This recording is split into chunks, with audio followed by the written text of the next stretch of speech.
کہیں نہ کہیں ضیاء الحق کے مارشل لا میں شیعوں کو پنڈ پنڈ گلی گلی کافر کافر کافر کہا. اور اگلی تصویر میں جو دکھا رہا ہوں یہ اس سے بھی کمال. میری طرف دیکھو میری طرف دیکھو.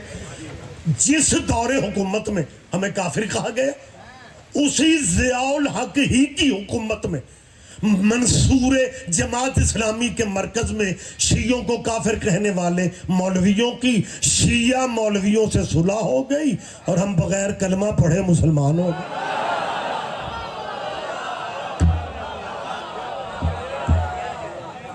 لہٰذا میری جان آپ کو ہم اپنا بھائی سمجھتے ہیں. یہی سبب ہے کہ ہم نے کبھی کسی مسجد میں کسی جمعے کے خطبے میں چٹ نہیں بھیجی, کبھی پوچھا ہی نہیں.